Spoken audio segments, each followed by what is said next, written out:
मैं नालंदा बोल रहा हूँ। भारत का वो इतिहास जिसे बेरहमी से जला दिया गया और कोई कुछ ना कर सका। जब बात इतिहास की आती है तो आप केवल मुगलों और अंग्रेजों में ही फंसे रहते हैं, कोई पलटकर मेरी तरफ नहीं देखता। मुझे इतनी बेरहमी से जलाया गया था कि वो आग आज भी मेरे सीने में दहक रही है। लेकिन अफसोस तो इस बात का है कि आप भूल गए, आप उस मंजर को भूल गए, आप पूरे के पूरे नालंदा का इतिहास भूल गए। इतिहास के काल मुख में ज्ञान का धार नालंदा, बिहार के पवित्र जमीन पर एक उज्जवल इतिहास नालंदा, ज्ञान विज्ञान वनस्पति और धर्म का समूचा संसार नालंदा, लेकिन दुश्मनी की आड़ में जला हुआ राख नालंदा, खोए हुए इतिहास का बर्बाद किस्सा नालंदा। हाँ, मैं नालंदा बोल रहा हूँ। सवाल ये नहीं कि इतिहास के पन्ने टटोलते समय आपकी उंगलियां कांपती क्यों नहीं। सवाल ये भी नहीं कि गैरों का इतिहास लिखते लिखते अपनों की दास्तां कोई समझा क्यों नहीं, बल्कि सवाल यह है कि जिस विश्वविद्यालय ने हर भारतीय संस्कृति को अपने पुस्तकों में समेटे हुए काल के जाल में फंसकर अपना दम तोड़ दिया, उसकी चीख किसी ने सुना क्यों नहीं, वो मंजर किसी को दिखा क्यों नहीं। अंग्रेजों और वामपंथियों द्वारा लिखे इतिहास को अपना इतिहास मानने वाले तुम इतिहास के उस कालखंड को भूल गए जिस कालखंड में मैं खड़ा था। पूरे संसार को ज्ञान विज्ञान और धर्म का पाठ पढ़ाने वाला मैं नालंदा, आज तुम मेरे एक एक ईंट को मात्र 100 रुपए में बेचते हो, शर्म नहीं आती। खैर छोड़िए, आएगी भी कैसे। जिसे ये लगता है कि भारत का खोज तो वास्को डी गामा ने किया था, वो नालंदा को क्या याद रखेंगे।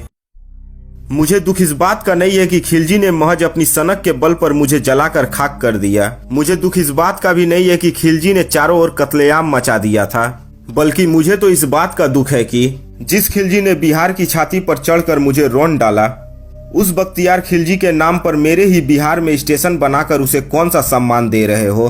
उसकी मजार पर फूल चढ़ाकर सजदे कर कर उस खिलजी को अपनी नजरों में कहां बैठाए हो। अरे उस बख्तियार खिलजी ने केवल अपनी सनक के लिए 90 लाख किताबों को जलाकर स्वाहा कर दिया, जिसने भारत के इतिहास भंडार को 3 महीनों तक जलने के लिए छोड़ दिया। उस खिलजी के नाम पर बख्तियारपुर स्टेशन बन जाता है। अरे उस खिलजी ने हमारे इतिहास की केवल जड़ें नहीं काटी, बल्कि पूरे के पूरे इतिहास की कालखंड को निर्वस्त्र कर दिया। कुछ तो शर्म करो, अगर थोड़ी सी भी शर्म बची हो तो। खैर आप समझेंगे नहीं क्योंकि आप वहाँ नहीं थे, लेकिन मैं तो वहीं था।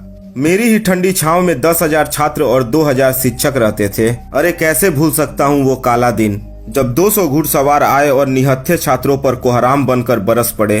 आपको यह जानकर ताज्जुब होगा कि मेरी एक एक ईंट रक्त से सनी हुई है, जो चीख चीख कर अपना इतिहास बयां कर रही है। आप मुझे केवल एक विश्वविद्यालय के नाम से ना आकिए, बल्कि आप मुझे इसलिए भी पहचानिए कि कितने ही ऐसे वेनसांग हुए जिन्होंने विदेशों में रहकर सालों साल केवल इसलिए अध्ययन करते रहे ताकि उन्हें बस नालंदा में दाखिला मिल जाए। मैंने हाल ही में सुना कि बहुत से स्टेशनों के नाम बदले गए। मेरी भी नजर बख्तियारपुर की तरफ थी, शायद इसके भी नाम बदल दिए जाए, लेकिन ऐसा नहीं हुआ। अब मैं समझ चुका हूँ कि आपको अपने मूल इतिहास, अपने नालंदा से कोई मतलब नहीं है, इसलिए अब मैं चलता हूँ। लेकिन मेरे खंडहर मेरा इतिहास हमेशा बयां करते रहेंगे।